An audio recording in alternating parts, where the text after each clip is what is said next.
Hello, students. Welcome to another session of environmental issues. In this session, we will discuss about greenhouse effect, global warming, and ozone depletion.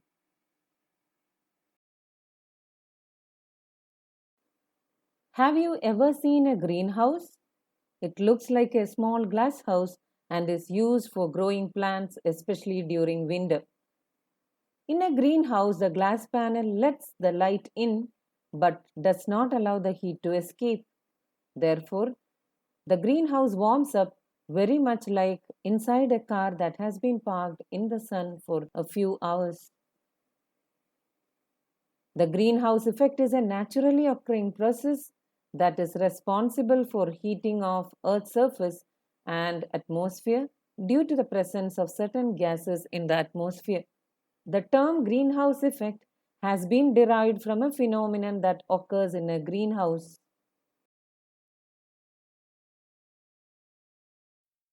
In order to understand the greenhouse effect, it is necessary to know the fate of the energy of sunlight that reaches the outer atmosphere. Clouds and gases reflect about one-fourth of the incoming solar radiation and absorb some of it, but almost half of the incoming solar radiation falls on Earth's surface, heating it, while a small portion is reflected back. Earth's surface re-emits heat in the form of infrared radiation, but part of this does not escape into space as atmospheric gases like carbon dioxide, methane, etc. absorb a major fraction of it. The molecules of these gases radiate heat energy, and a major part of which again comes to Earth's surface, thus heating it up once again. This cycle is repeated many a times. The above mentioned gases, carbon dioxide and methane, are commonly known as greenhouse gases because they are responsible for the greenhouse effect.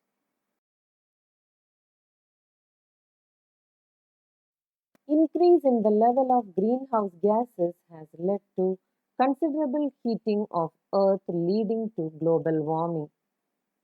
During the past century, the temperature of the Earth has increased by 0.6 degrees Celsius, most of it during the last 3 decades.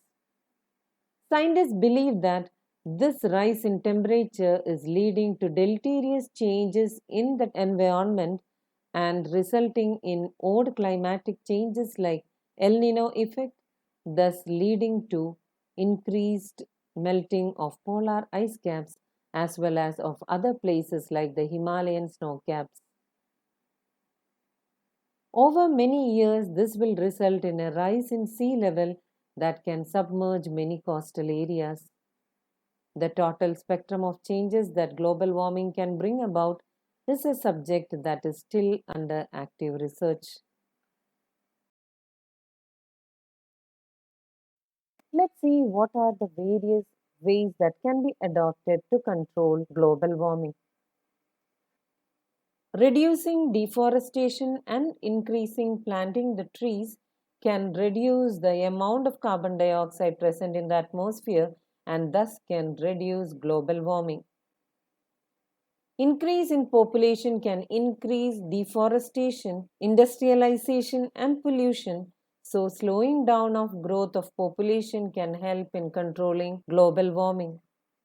Cutting down the use of fossil fuels, improving the efficiency of energy usage, etc., are some of the measures that can be adopted to reduce the emission of greenhouse gases into the atmosphere.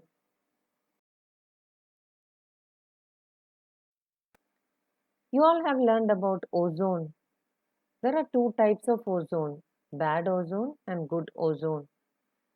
Bad ozone is formed in the lower atmosphere or troposphere that harms plants and animals, while good ozone found in the upper part of the atmosphere called the stratosphere, and it acts as a shield in absorbing ultraviolet radiations from the sun.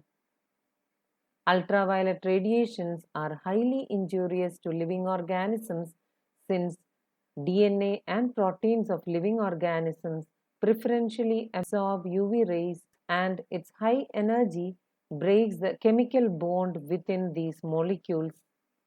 The thickness of the ozone in a column of air from the ground to the top of the atmosphere is measured in terms of Dobson unit or DU. Ozone gas is continuously formed by the action of UV rays on molecular oxygen and also degraded into molecular oxygen in the stratosphere. There should be a balance between production and degradation of ozone in the stratosphere.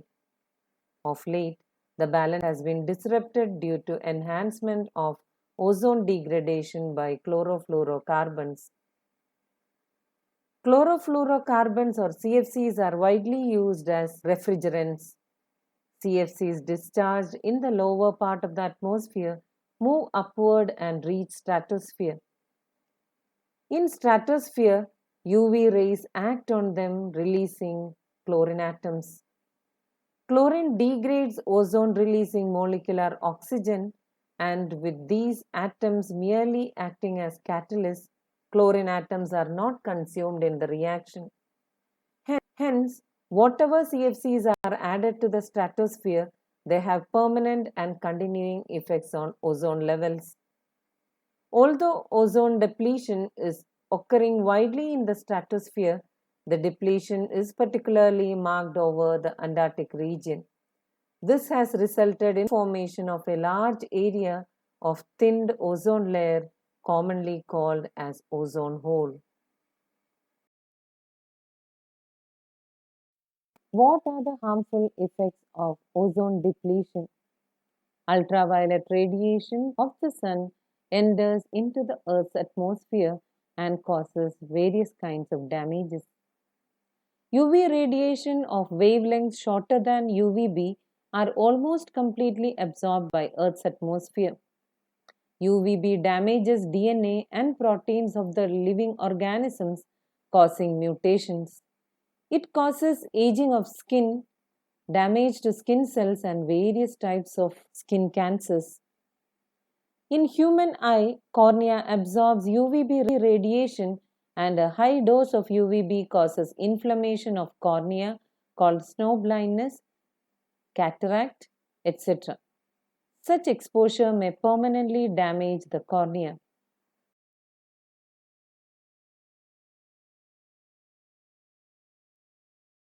Recognizing the deleterious effects of ozone depletion, an international treaty known as Montreal Protocol was signed at Montreal in 1987 to control the emission of ozone depleting substances.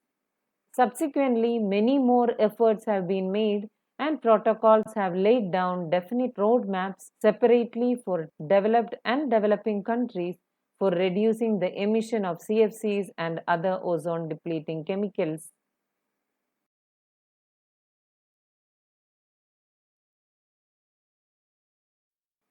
Let's see what are the various ways to protect ozone layer. We need to avoid ozone depleting products. Do not buy aerosol products with chlorofluorocarbons. Dispose of pre-1995 refrigerators, freezers, and air conditioning units properly. Buy lumber, wood products, and plywood that are not treated with methyl bromide.